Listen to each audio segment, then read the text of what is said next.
I was born in Zambia and moved to Western Europe before I started school, did my primary school there, and returned back to the continent when I was ready to go to high school. So I've had the opportunity to live in different parts of the world and immersed in different cultures. And that is really where my interest in what I do comes from. I have decided to title the speech, the presentation as Positively Understanding the Dynamics of Doing Business in Africa. And I say positively understanding because there are many things that we look at when we look at the continent, but we always look at them from a very negative perspective, simply because we do not understand the context where they come from. FDI in Africa is increasing, thanks to, over the past few years, a very hungry, resource-hungry China. And that has contributed quite a lot to Africa's growth. In some countries, some of their extractions are bought by China 5 years in advance. That may be a good thing, but that's also quite a risk, because as China's economy began sort of taking a slip, it began affecting those African countries who had a very large reliance on exporting resources to China. But there's also something taking place on the continent with regards to China, and that is the Chinese normally invest at the very high level, but they also come in and invest at the very low level. The Chinese will come in with laborers. The Chinese will come with, at one time in Angola, there were 145,000 Chinese living there when there was a lot of construction taking place, because they come in with everything. And this led one leader on the continent to say, we need to make a distinction between investors and infestors. The next point that I want to add, and that's not ignoring the very positive role that China has played in Africa's development. The next point I'd like to add is something that is emerging again, where they say the West invests in Africans and China invests in Africa. Now, what is the distinction? If you look at Chinese companies, when Chinese companies come into Africa, the top structures, the entire management, and everyone, they'll all usually be Chinese. And as we said earlier on, including laborers if it's in the construction. So the Chinese invest in Africa. If you look at the major Western companies, IBM, Coca-Cola, you mentioned them, they will invest in Africa, but if you look at their management structures and so on, there will be a very good pool of talented people that are given opportunities. And so it's not a fallacy that, as of now, China invests in Africa and the West invests in Africans from an investment perspective. And that's a very important distinction for you to make. If we look at the demographics, in 1950, Africa was just 9% of the world's population. By 2050, Africa will be a quarter of the world's population. And by 2100, Africa will be 39% of the world's population. So Africa is growing in significance. And for those who are in the consumer world, in the retail world, in telecoms and so on, this is a continent that you need to track very carefully. This is a continent where a lot of your long-term strategies will have to be defined and refined. And if we take the population projections beyond 2100, which is where I ended, Africa actually overtakes Asia as the most populous population. And so beyond 2100, unbeknown to many of you, the most populous continent in the world is going to be Africa. I want to touch on just a little bit on the political trends. The number of military coups in Africa has reduced significantly. They are no longer acceptable. There was one that was attempted in Guinea a few weeks ago, and it was very quickly crushed. The higher levels of education have led to populations that seek a lot more accountability from their leaders. So people are not just more accepting, they want accountability from their leaders.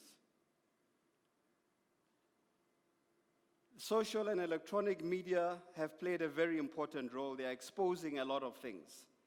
And the fact that you aren't able to track who's behind social media has made it very easy for people to have a tremendous amount of courage. And so people have built a lot of courage because they are able to do things without the risk of being arrested. Military forces are becoming a lot more professional and neutral. They refuse to be used by certain governments. In the past, military forces would do what the government demanded. Now, military forces stand back and allow their governments to be deposed. It happened in Zaire, it happened in the Ivory Coast, it happened in many other countries, where when the government became repressive and the people rose up and the government gave instructions to the military to suppress the population, the military said, no, we will not do it. And that's a very key trend. Coming back to the title of More Expressions of Discontent, when we see discontent on the continent, we will tend to look at it negatively and tend to look at it as a form of instability. It's actually a very, very positive thing. Because in the past, people were so bottled up, were so frightened to do anything, they hardly expressed themselves. They hardly showed any discontent. They didn't have the courage. Governments were so repressive. And now people are beginning to stand up. And when we look from the outside, without the context, we look at this and we say, this is negative. It is actually very positive. The number of ruling parties that have lost power on the continent has increased. It started in October 1991 in Zambia when the then President Kenneth Kaunda gracefully handed over power.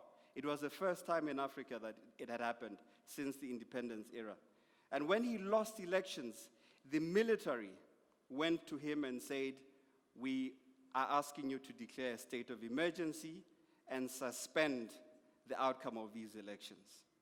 His response was, I will do no such thing. And that is why he continues to be such a respected figure. But what was important about what he did is it set a trend. Malawi was next, and so on. And you now have ruling parties on the continent that lose elections. Before 1991, it never happened. We have some socioeconomic challenges continentally. One of them is the lack of diversification in our economies. You have countries like Rwanda and Botswana that have, and a few others, that have done a very good job in trying to diversify their economies. Many more are coming up, but our economies are not diversified enough. The risk to that is that if 50-60% of your economy relies on a particular commodity, if you are the DRC and copper makes up a substantial amount of your GDP, when the price of copper goes down, it affects everything else. The lack of political succession planning remains one big concern, but it is improving. Capital flight used to be around 40%. It's now at about 30%, more or less the same as that of the Middle East. And this signals a growing confidence in our domestic markets. The brain drain, I have a slide on the brain drain because I think it's going to touch on a lot of aspects here, and I expect quite a few questions on that, especially as it pertains to this particular conference. Now, military coups used to take place on the continent, as I alluded earlier on. Was it such a negative thing? When we look, we will say, yes, it was negative. But let me share a slight analogy for you to make a decision on whether it was actually negative that military coups took place in some places. In one country in West Africa, which was a one-party state. Now, the one-party state, for those of you that didn't know how they operated.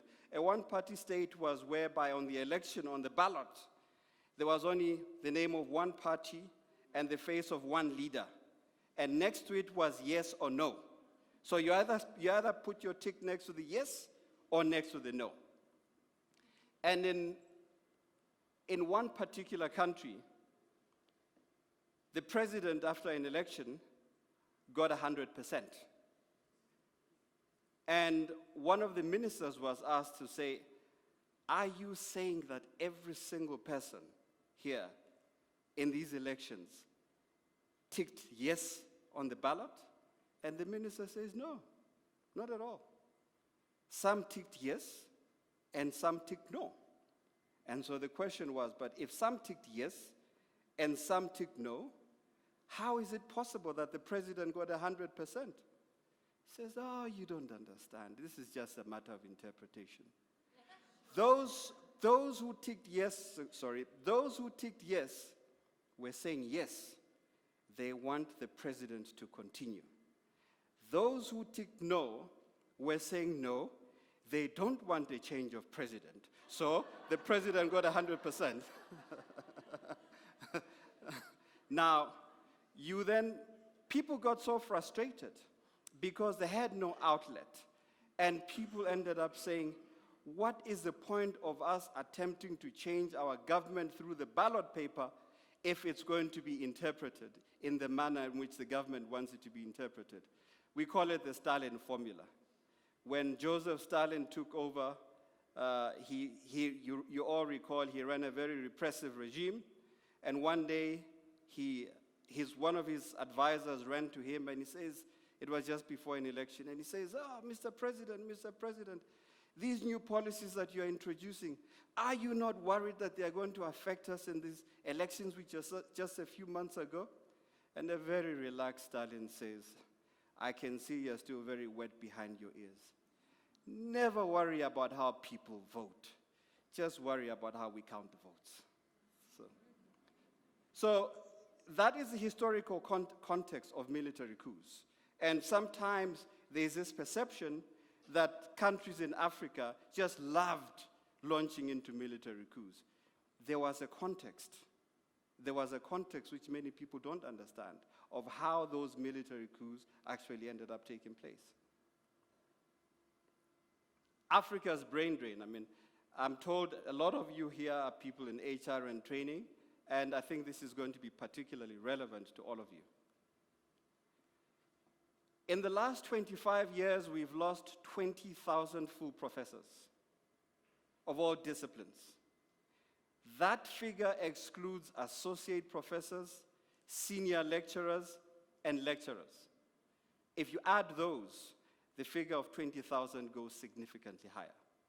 And that's only in the last 25 years, and that's in all disciplines. 10% of our finance and IT people are lost to Africa each year, every single year. There are more African engineers and scientists in the United States and Western Europe than there are in the whole of Africa put together. Did you know that? Now you know. The skilled manpower that Africa loses each year in terms of training, what we spend on training, we lose each year. We spend 3.4 billion rands each year that we lose. In other words, all the people that we lose each year that leave Africa, their combined cost of the training has cost us $3.4 billion. That is each year. But it gets worse. After losing that 3.4 billion, we then spend an additional 4 billion recruiting approximately 150,000 expatriates annually to come and fill the very spaces of those that we had just trained with the 3.4 billion. And so training costs that should cost us 3.4 billion each year end up costing us 7.4 billion. Which brings me to one question, And I would like us to discuss it in one of our panels. Given some of these, and I must say that when I do this presentation, because it's very, very loaded, this discussion, when I talk to boards, managements of companies and so on, I usually take over 2 hours. So I've really tried to compress everything as much as possible because there's really a lot. But given just some of what I've shared now, I want to ask you all a question. Is it true that Africa has a skills problem? Or is it true that Africa has a skills retention problem? Do we have a training problem, or do we have a retaining problem? And that's a question I want to leave with you, given just some of this that I've shared. And I can share a lot more along that line, but I just summarized it. Of the world's 60 poorest healthcare systems, 36 are in Africa. And yet, on a per capita basis, we are the largest net exporter of doctors and nurses. And what's even more painful is that we need doctors and nurses more than anyone else, but we export them more than anyone else. It comes back to the question that I asked.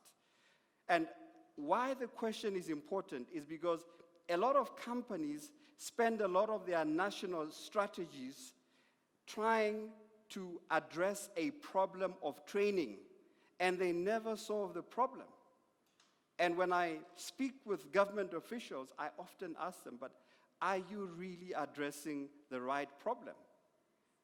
Has it never occurred to you that you're not solving this problem because all your strategies are geared towards resolving a training problem when your problem is actually one of retention and not one of training? But these trends are beginning to reverse. Economies are growing, there are more opportunities, improved governance.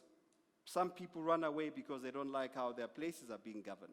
And as governance improves, people begin returning. And an important thing, dual citizenship, which many of you will take for granted. And I've got a slide on that, and I will show you just how important dual citizenship is as a development tool. Many of you look at dual citizenship as a piece of convenience. It is a lot more than that in the globalized world. We have archaic citizenship clauses, and these have major economic implications. And they have major economic implications because if you are a citizen of South Africa and you end up living in the US and you qualify for US citizenship, and South Africa does not allow dual citizenship, and you have to choose between US and South Africa, the human mind will always choose where there are greater opportunities. In this case, you will choose the United States. What are the economic implications for that?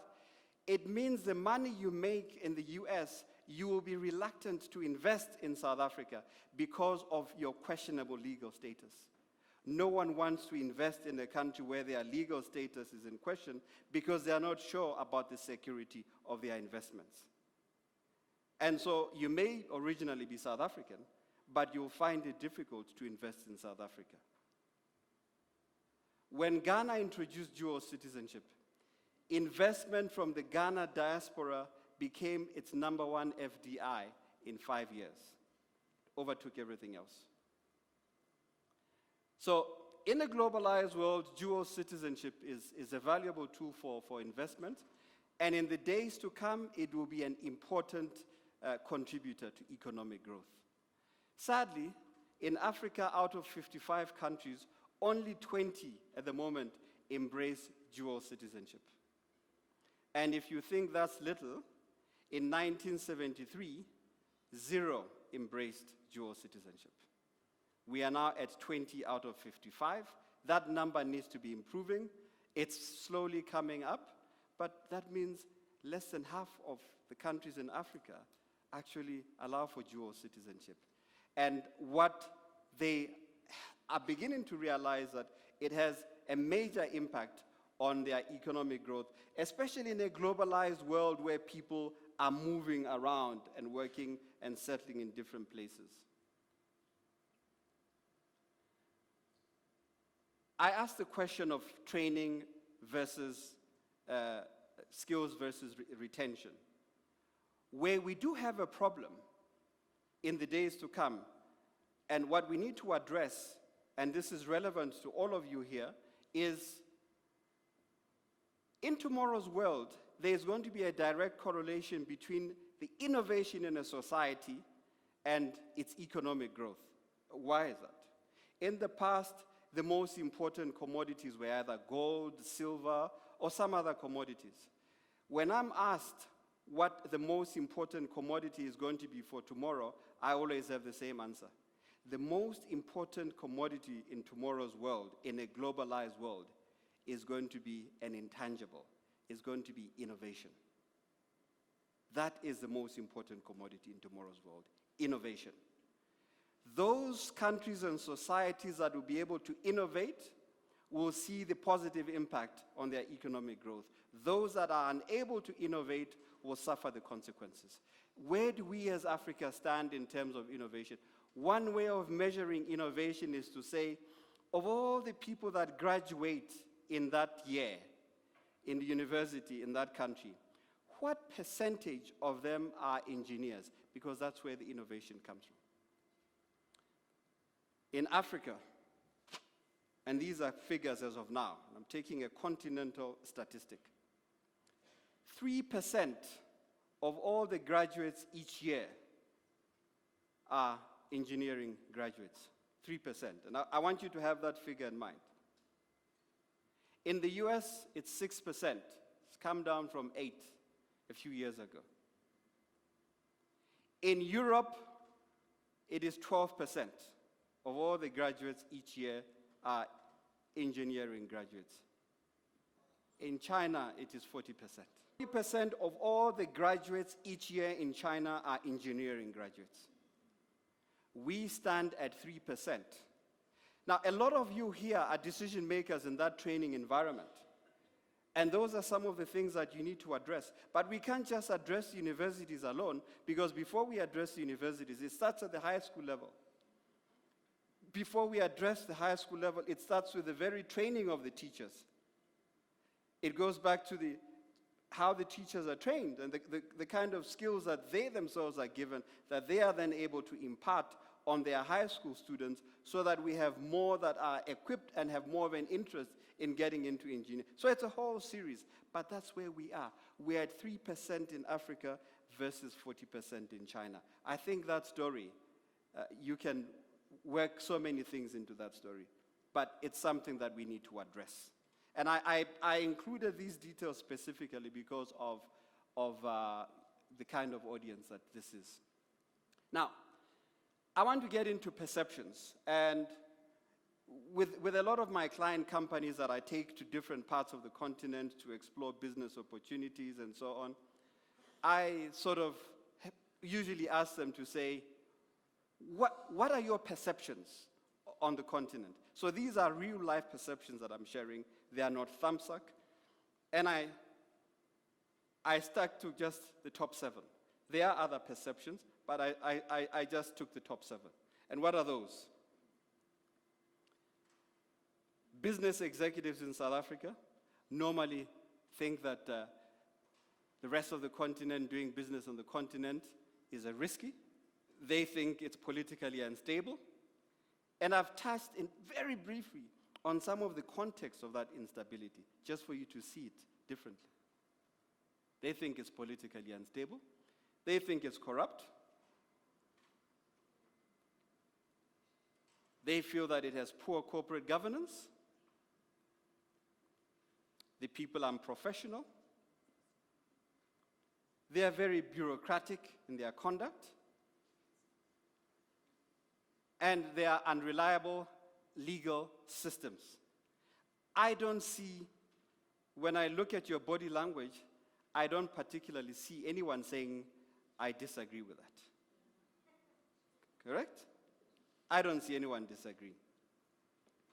But you see, each coin has two sides. Would you like to know what they think about you?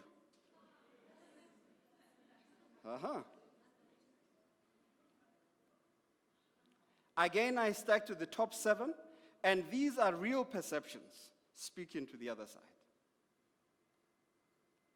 They think South African companies are inflexible in their approach. They come to a country and they say, this project, this is how we do it in South Africa, and this is how we are going to do it here. They're impatient and pushy, domineering, impersonal and poor interpersonal skills,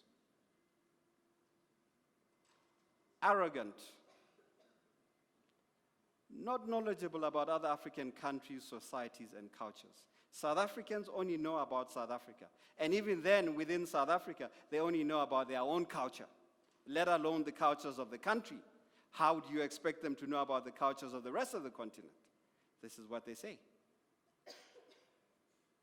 These companies have no respect for locals. The way they treat locals is often very contemptuous. I see very muted body language. That's what they think. But what are the implications of this? The implications of this, I say to them, is when you come here, you need to spend the first few minutes through your conduct disproving all those things, disproving the corruption issues, disproving all those things, disproving your unprofessionalism. Because that is when you walk in, that is what they expect. Likewise, when you're a South African executive and you're going there and you walk into that boardroom for the meeting, from the moment you walk into that boardroom, before you even sit down, those 7 things, that's what they've summed up of you. You may not be like that, but that's what they think of you. And so that's important for you to know because it helps you in how you're going to conduct yourself in the nature of your relationships and how you deal with them. Now, I'll talk about some cultural differences. In the West, you do business, and based on that business, you eventually become friends. And for purposes of interpretation, South Africa fits in with the West. The culture of South Africa, the corporate culture of South Africa, is that of the West. So in terms of this, South Africa fits into the West. In Africa, you become friends, and based on that friendship, you eventually do business. What does that mean? And that was said by Kenneth Kaunda to Harry Oppenheimer in the 60s. South African companies are usually impatient. It relates back to the previous slide where I talked about being pushy. You need to spend more time in building the relationship. A lot of times, South African companies feel that you take one trip and you come back with a decision. And your business development executives, even in terms of how they evaluate the people that work under them, they need to make sure that the kind of targets and timelines that they've established are not mechanical, but are Africa realistic. That means providing more time for business development work. That means allowing that friendship, and you need to allow those scales. And don't look at it mechanically to say, to do this takes 6 weeks on average. That doesn't work on the continent. The other fundamental difference is that in the Western world, power is positional. So, you hold an influential position, you will be influential. In Africa, power is personal. Your decision-making in the Western world, boardrooms and cabinet meetings are used to discuss decisions and make decisions. On the continent, a lot of times, those decisions are discussed and made elsewhere and brought to cabinet or brought to the board to be formalized. And you need to understand that in terms of your own business development aspects.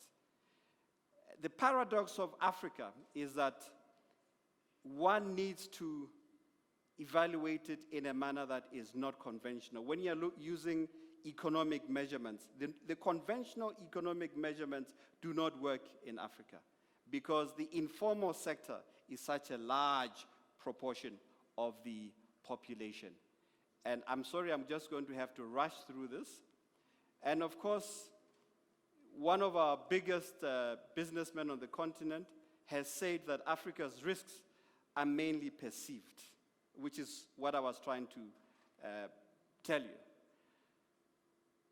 In a nutshell, if you look at Africa as a prickly pear, the prickly pear is more delicious than the apple or than the banana. It's a very delicious fruit. And Africa is more profitable than Europe, than other continents. It's a prickly pear. But getting it is quite a mission. You need to mitigate your risks. You need to do all kinds of things. You also need to understand that you get pricked once in a while. But for those who understand how to mitigate risks, for those who understand how to be patient, for those who understand that once in a while you will get pricked, this is the delicacy that awaits you. More delicious than an apple or a banana, more profitable than Europe or the United States.